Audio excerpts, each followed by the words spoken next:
Hello students, welcome in सहज शिक्षण YouTube channel. Students, आज आपण 9th स्टँडर्डचा सब्जेक्ट बघत आहोत, history and political science. So याच्यामध्ये हा जो पार्ट आहे हिस्टरी, यामधला हा 7th चॅप्टर आहे, सायन्स अँड टेक्नॉलॉजी, म्हणजेच विज्ञान आणि तंत्रज्ञान. ओके, सो हा जो चॅप्टर आहे हा तुम्ही व्यवस्थित लर्न केला असेल, व्यवस्थित रीड केला असेल, तर चला आजच्या या व्हिडिओमध्ये आपण या चॅप्टरच्या खाली जे क्वेश्चन दिलेले आहेत त्या क्वेश्चनचे आन्सर्स कसे द्यायचे, म्हणजे थोडक्यात आपण याचा कम्प्लीट एक्सरसाइज बघणार आहोत. तुम्ही जर चॅनलवरती नवीन असाल तर चॅनलला पटकन सबस्क्राईब करून खाली जो बेल आयकॉन दिला आहे याच्यावरती बटन प्रेस करा, सो दॅट तुम्हाला तुमच्या स्टँडर्डशी रिलेटेड जे व्हिडिओ जेव्हा मी अपलोड करेन तेव्हा त्याचे तुम्हाला नोटिफिकेशन मिळेल आणि ते व्हिडिओ सुद्धा बघता येतील. सो चला, let start to the question first. And in that question A, choose the right option and reread the sentence. Okay, so याच्यामध्ये first, Dash was named as the first chairman of Atomic Energy Commission. अणु ऊर्जा आयोगाचे पहिले अध्यक्ष कोण होते किंवा त्यांचं नाव काय? आणि ऑप्शन दिलेले आहे doctor Homi Bhabha, B option doctor Homi Sethna, option C doctor APJ Abdul Kalam and option D doctor Raja Ramanna. Okay, so यामधला ऑप्शन ए हा जो आहे करेक्ट आहे. Doctor Homi Bhabha was named as the first chairman of atomic energy commission.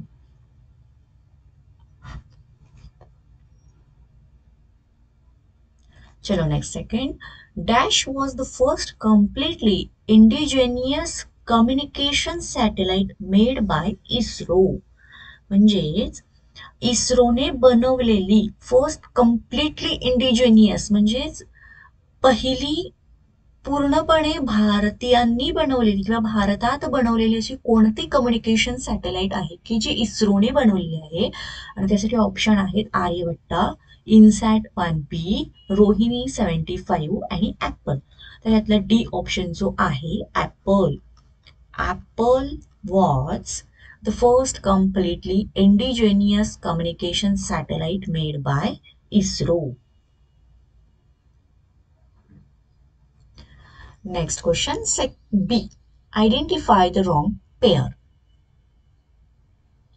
ह्याच्यामध्ये फर्स्ट बघा, Prithvi, surface to surface ballistic missile, Agni, surface to sea ballistic missile, Akash, surface to air missile, आणि Nag, anti tank missile, म्हणजे रणगाडा नष्ट करणारे मिसाईल, त्याला आपण क्षेपणास्त्र असं म्हणतो. ओके, सो यामधला रॉंग पेअर आहे तो आहे अग्नी, म्हणजे हा second, Agni surface to sea ballistic missile, म्हणजे जमिनीवरून पाण्याखाली मारा करणारं क्षेपणास्त्र.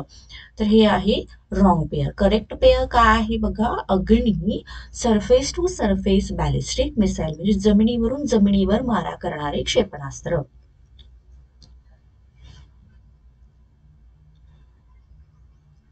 नेक्स्ट आहे second question A, prepare a timeline of the progress of India in science and technology. So आपल्याला टाइमलाईन प्रिपेअर करायची आहे. Let's see. सो ही अशा पद्धतीने टाइमलाईन तुम्हाला तुमच्या एक्सरसाइजमध्ये दिलेली आहे. त्याचे दोन जे आहेत ते पॉइंट्स दिलेले आहेत, मिडल पॉइंट्स आपल्याला कव्हर करायचे आहेत. सो याचा आन्सर कसं येणार बघा. सो इथे येतं त्याचं हे आन्सर असं, फ्रॉम 1961 टू 1970 या टाइम पिरियडमध्ये 1961ला काय झालं, India's first successful rocket launch, तर भारतातील यशस्वी असं पहिलं रॉकेट लॉन्च करण्यात आलं. देन नेक्स्ट बघा, फ्रॉम 1971 टू 1980 या टाइम पिरियडमध्ये 1974 मध्ये काय झालं, India's first successful nuclear test, तर भारतातील सगळ्यात पहिली यशस्वी अशी अणुचाचणी घेण्यात आली. देन 1975 मध्ये India's first satellite Aryabhata launched, तर भारतातील पहिलं इथे फर्स्ट आहे. ओके, FIRST फर्स्ट जे आर्यभट्ट सॅटेलाइट आहे हे लॉन्च करण्यात आलं. नाव नेक्स्ट पिरियड आहे 1981 टू 1990. तर या पिरियडमध्ये 1981 मध्ये सक्सेसफुल लॉन्च ऑफ भास्कर 2. तर हे मिसाईल आपण त्यावेळेला सक्सेसफुली लॉन्च केलं. नाव नेक्स्ट 1984 साली कम्प्युटरायझेशन ऑफ रेल्वे रिझर्वेशन. तर कम्प्युटर थ्रू रेल्वेचं रिझर्वेशन करण्याची टेक्नॉलॉजी 1984 मध्ये आली. आणि नेक्स्ट पिरियड सांगितलेलं आहे 1991 टू 2000. सो याच्यामध्ये 2000 इयरला restructuring of the department of telecommunication, म्हणजे जो टेलिकम्युनिकेशनचा डिपार्टमेंट आहे याचं रिस्ट्रक्चरिंग करण्यात आलं किंवा पुनर्रचना त्याची करण्यात आली. ओके, सो स्टुडंट बघा अशा पद्धतीने आपण हे टाइमलाईन कंप्लीट केलेलं आहे. Right. So next question B, explain the following concepts. आणि हा क्वेश्चन इथे इम्पॉर्टंट आहे कारण यातल्या ज्या कन्सेप्ट्स आहेत या एक्झाममध्ये विचारले जातात फॉर 2 मार्क्स. ओके, सो हा फुल क्वेश्चन मी इम्पॉर्टंट मार्क करते. आणि याच्यामध्ये फर्स्ट आहे स्पेस रिसर्च. आन्सर बघा. First point, in 1961 Indian national committee for space research, म्हणजेच त्याला NCSR असं म्हटलं तर, launch India's first research rocket from Thumba equatorial launch centre in Thumba in state of Kerala. तर केरळ राज्यामध्ये तुंबा या ठिकाणी जे तुंबा इक्वेटोरियल लॉन्च सेंटर आहे ते तिथून सगळ्यात पहिलं रॉकेट आपलं लॉन्च करण्यात आलं, म्हणजे 1961 साली. In 1969 our indigenously built rocket Rohini 75 was successfully launched. 1969 साली भारतीय बनावटीचं जे रॉकेट आहे त्याचं नाव आहे रोहिणी 75, हे सुद्धा यशस्वीपणे लॉन्च करण्यात आलं. Then the next stage was the successful launch of the first Indian satellite Aryabhata in 1975 with the help from the Soviet Union. Next point, this success proved that the Indian scientists can indigenously build and launch the satellite.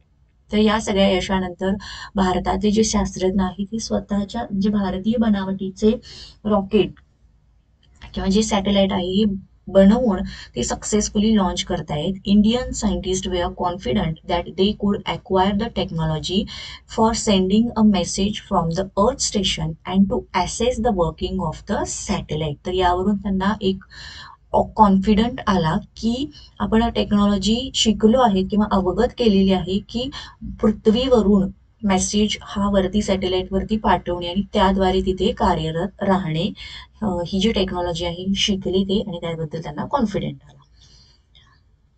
Next आहे second telex service. आणि answer बघा. The department of telecommunication under the ministry of communication started the telex service in 1963 to transmit typed messages from one part of country to another rapidly. तर टेलिकम्युनिकेशनचं जे department आहे यांनी एक service चालू केली ज्याच्यामध्ये जो टाईप केलेला मेसेज आहे हा एका ठिकाणाहून दुसऱ्या ठिकाणी पाठवण्याची जी सर्व्हिस आहे याला टेलेक्स सर्व्हिस असं म्हणतात. Okay, in 1969 the telex service started in Devanagari script in Delhi. तर सगळ्यात पहिल्यांदा 1969 साली ही सेवा पुरवण्यात आली आणि त्यावेळेला जो मेसेज होता तो कोणत्या लिपीमध्ये होता? देवनागरी लिपीमध्ये होता आणि ती सुरुवातीला दिल्लीमध्ये त्यांनी स्टार्ट केलं होतं, but later it spread all over the country आणि त्यानंतर तिचा विस्तार सर्वत्र झाला. Next 4 point, this service began to be used in a different field. तर वेगवेगळ्या फील्डमध्ये ती सेवा वापरण्यात आली. With the rise of internet after 1990 the significance of this service reduced. पण मात्र जेव्हा 1990 साली इंटरनेट सेवा सुरू झाली त्यावेळेला मात्र या सर्व्हिस जी आहे ही थोडी संपुष्टात आली किंवा कमी कमी होऊ लागली.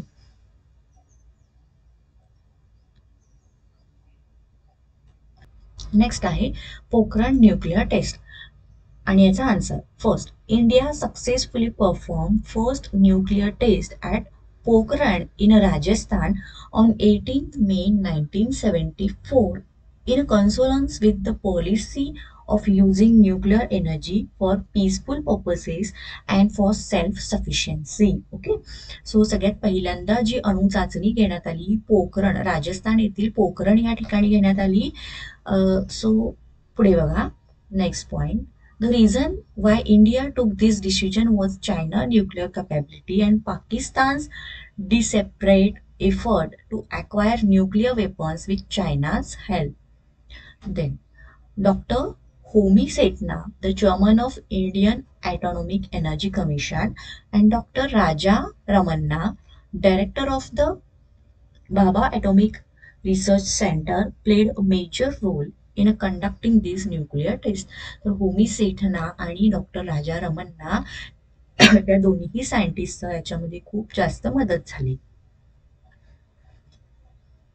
Prime Minister Indira Gandhi took the decision of carrying out a nuclear explosion. Pokhran was chosen at the basis of required criteria for the location of nuclear test.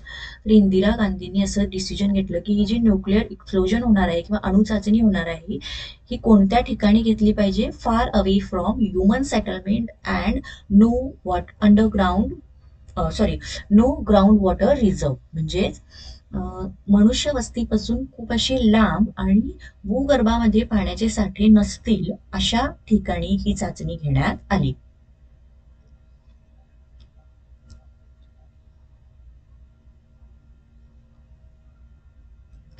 Next आहे Bhaskar 1 satellite.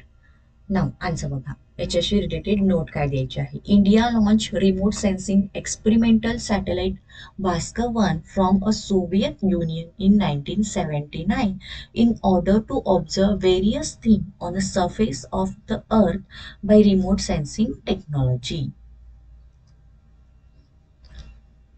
Next, this remote sensing technology would be useful for India development by regarding water bodies, mineral deposits and forecasting weather. तर हे जे Bhaskar 1 satellite आपण launch केलं याच्या मदतीने आपल्याला पाण्याचे साठे कुठे आहेत किंवा खनिजांचे साठे कुठे आहेत किंवा आपलं हवामान कशा पद्धतीचं आहे किंवा हवामानाच्या ज्या काही अधिसूचना असतात ह्या आपल्याला या सॅटेलाइट थ्रू मिळायला लागल्या. The photographs taken with the help of this technology about the bowels of earth, environment and forecast were important.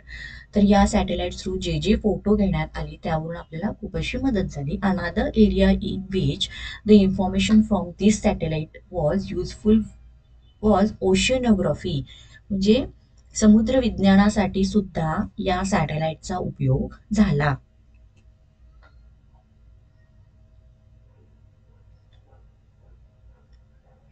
Now, next is the third question. Explain the following statements with reason. तर आपल्याला कारणे द्यायची आहेत. Okay, so student, तुम्ही जर चॅनलवरती नवीन असाल तर चॅनलला पटकन सबस्क्राईब करा चॅनलला, आणि व्हिडिओ आवडत असेल तर व्हिडिओला लाईक करा. थर्ड क्वेश्चन झाला त्यातला first. Pandit Nehru established the atomic energy commission. Pandit नेहरूंनी अणु ऊर्जा आयोगाची स्थापना का केली? आन्सर बघा, फर्स्ट पॉइंट आहे त्यामध्ये, India's first prime minister Pandit Jawaharlal Nehru wanted to nurture a scientific temper and bring about the nation's progress. तर त्यांना आपल्या देशामध्ये प्रगती हवी होती. सो त्यांनी from this perspective he set up the Indian atomic energy commission on 10 August 1947. आणि या गोष्टीचा विचार करूनच त्यांनी अणुऊर्जा आयोगाची स्थापना केली. Doctor Homi Bhabha was appointed as the first chairman of the commission. Doctor Homi Bhabha यांना या आयोगाचे अध्यक्ष म्हणून त्यांनी अपॉइंट केलं. The objective of the commission were to produce electricity from atomic energy. तर त्याचे ऑब्जेक्टिव्ह काय काय होते, म्हणजे मुख्य ध्येय काय होते बघा, तर इलेक्ट्रिसिटी प्रोड्यूस करणे, increase the yield of food grain and make them last longer. तर अन्नधान्य उत्पादन वाढवणे तसेच ते जास्त काळापर्यंत टिकवणे. Set up the technology for achieving these and develop nano technology. तर नॅनो टेक्नॉलॉजी सुद्धा विकसित करण्यासाठी या ॲटॉमिक एनर्जी कमिशन या सगळ्याचा उपयोग होण्यासाठी यांनी तिची स्थापना केली. Second, India decided to conduct a nuclear test. आणि आन्सर बघा. First point, India successfully perform their first, इथे आहे their first nuclear test at Pokhran in Rajasthan on 18th May 1975 in consonance with the policy of using nuclear energy for peaceful purposes and for self-sufficiency. Then, the reason why India took this decision was China nuclear capability and Pakistan's desperate efforts to acquire nuclear weapons with China's help. Third आहे Dr. Homi Setna, the chairman of Indian Atomic Energy Commission, and Dr. Raja Ramanna, director of the Bhabha Atomic Research Center, played a major role in conducting these nuclear tests. Fourth आहे Prime Minister Indira Gandhi took the decision of carrying out a nuclear explosion.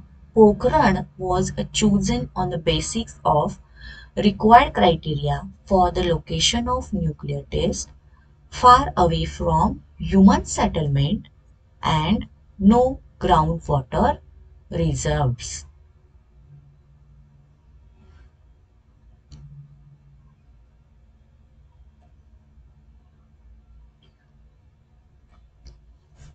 Now, see the question. Third, USA imposed economic sanctions on India. म्हणजेच अमेरिकेने भारतावरती आर्थिक निर्बंध लादले. Okay, so या पाठीमागचं reason बघा.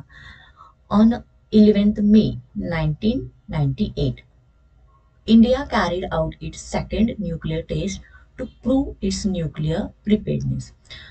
तर या दिवशी भारताने त्याची दुसरी अणु चाचणी घेतली आणि त्यातून काय प्रूव्ह झालं तर की ते न्यूक्लिअर म्हणजे अणु चाचणी अणुशस्त्र त्यांच्याकडे आहे किंवा त्या बाबतीत ते प्रिपेअर्ड आहे. 3 test were done on this day. तर त्या दिवशी एकूण 3 चाचण्या घेण्यात आल्या. One of them was the hydrogen bomb. त्यातली एक होती ती हायड्रोजन बॉम्बची टेस्ट होती. Next, prime minister Atal Bihari Vajpayee assured that there would be no first use of nuclear weapons by India. तर त्यावेळेला जे पीएम होते अटल बिहारी वाजपेयी यांनी काय सांगितलं, सगळ्यात म्हणजे पहिल्यांदा भारताकडून हे शस्त्र किंवा हे जे वेपन्स आहे, शस्त्र आहे, न्यूक्लिअर शस्त्र म्हणतो आपण त्याला, हे होणार नाही. But the USA imposed economic sanctions on India immediately. आणि हेच कारण होतं की अमेरिकेने भारतावरती आर्थिक निर्बंध लावले.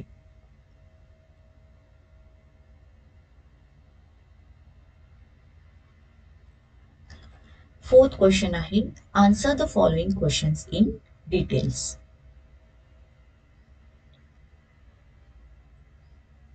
आणि याच्यामध्ये first, which of the everyday services are influenced by satellite technology. तर आपण रोजच्या वापरामध्ये ज्या सेवा घेतो ज्या की सॅटेलाइट टेक्नॉलॉजी थ्रू केल्या जातात त्या कोणत्या आहेत. आता याच्यामध्ये बघा, the following services of the day to day use are influenced by satellite technology. त्याच्यामध्ये फर्स्ट आहे टेलिव्हिजन, म्हणजे आपल्या घराघरामध्ये असणारा TV. Doordarshan and other private channels telecast their programs with the help of satellite.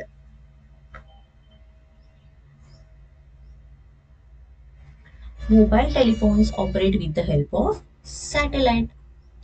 Radio, 207 radio stations are connected by INSAT-1B satellite. And fourth, computer and internet services are linked with the satellite.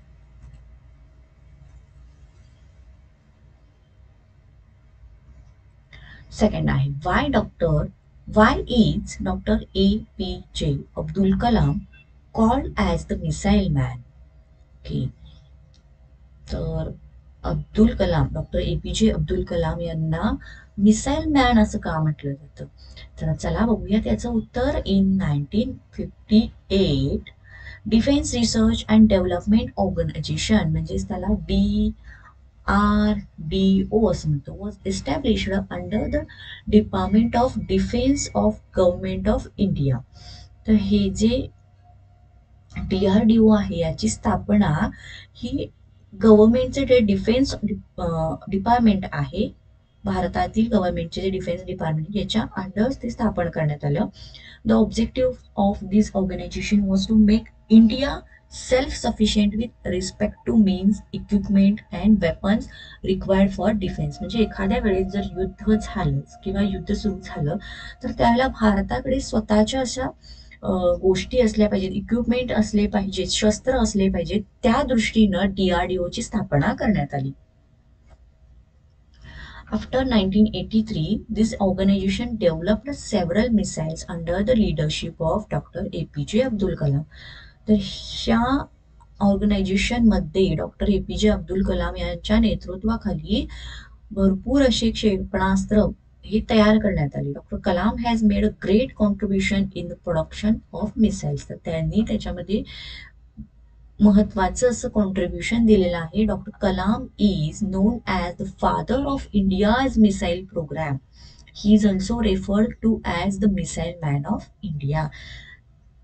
ते missiles तयार करत असताना doctor APJ Abdul Kalam यांचं खूप जास्त contribution होतं, खूप जास्त त्यांनी सहकार्य केलेलं आहे, त्यामुळेच त्यांना मिसाईल मॅन असं म्हटलेलं आहे. Integrated guided missile development programme, त्याला IGMDP was conceived by and carried out under the leadership of doctor APJ Abdul Kalam defence research and development organisation, म्हणजेच त्याला आपण DRDO म्हणतात, undertook the task of building the missiles.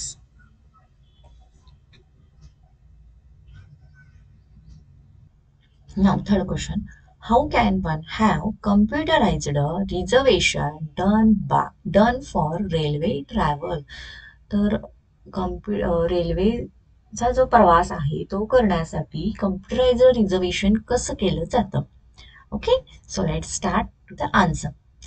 First point, there is a site called IRCTC for online railway bookings. तर त्यासाठी एक site आहे. On its sites, sign up option is given through which login ID and password is created for IRCTC account. तर या साईटवरती गेल्यानंतर आपला log in I D password टाकल्यानंतर अकाउंट तयार होतं. One must log in with this ID and password for booking railway ticket. आणि त्या थ्रू आपलं रेल्वे तिकीट बुक केलं जातं. Captcha image needs to be filled to ensure the account is not being misused. तर त्याच्या खाली तुम्हाला माहितीच असेल तर कॅप्चा इमेज असते ती गरजेची असते, जेणेकरून असं प्रूव्ह होतं की या अकाउंटचा मिसयूज होत नाहीये किंवा दुसरं कोणी वापरत नाहीये. Second, to the left of the page on the side, तर या पेजच्या लेफ्ट साइडला column is given to the enter the destination and boarding point along with the date on which the journey is supposed to be made. तर तिथे सगळे option दिलेले असतात. After filling these, the list of trains along with their numbers, berth systems, schedule is shown. तर आपल्या ज्या required आहेत ते सगळे रिक्वायर्ड ऑप्शन भरल्यानंतर त्याच्यानुसार कोणती ट्रेन आहे, त्याच्यामध्ये किती बर्थ आहेत किंवा त्याचं शेड्यूल काय आहे हे सगळं दाखवलं जातं. तो quota that is general, ladies, senior citizen needs to be filled here. Next, here if the ladies quota is selected, the berth is booked on the compartment reserved exclusively for ladies.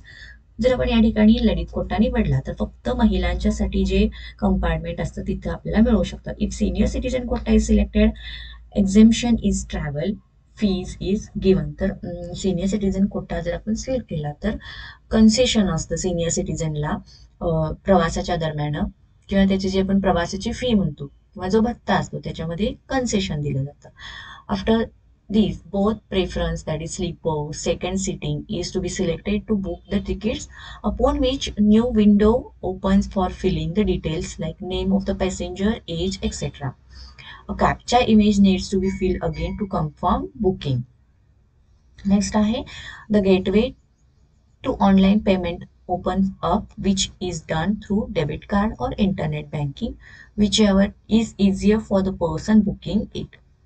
A message is of confirmation and email is received to the person booking it for his and her details. तर जर आपण payment केलं तर त्याच्यानंतर एक confirmation mail येतो किंवा एक मेसेज येतो की आपलं बुकिंग झालं आहे. Okay. Now the last question is fourth question. Write the key features of the Konkan Railway. So चला आपण पटकन याचा आन्सर बघूयात. The Konkan Railway started in 1989. Second, there are several records of technology to the credit of Konkan Railway which stretches over our four states of Maharashtra, Goa, Karnataka and Kerala over a distance of 760 kilometers.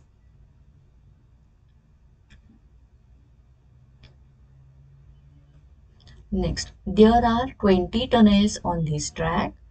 The 6.5 kilometer tunnels at Kharbude is the longest tunnel. There are 179 big and 1819 small bridges on this track. Next आहे, out of these the 2065.8 meter long bridge on river Sharavati near Honnavar is the biggest, that is the 64-meter tall bridge on river Panval near Ratnagiri is India's tallest bridge. And fifth point, for avoiding accidents on tracks that are prone to landslides, there are sensors fitted to the railway engines.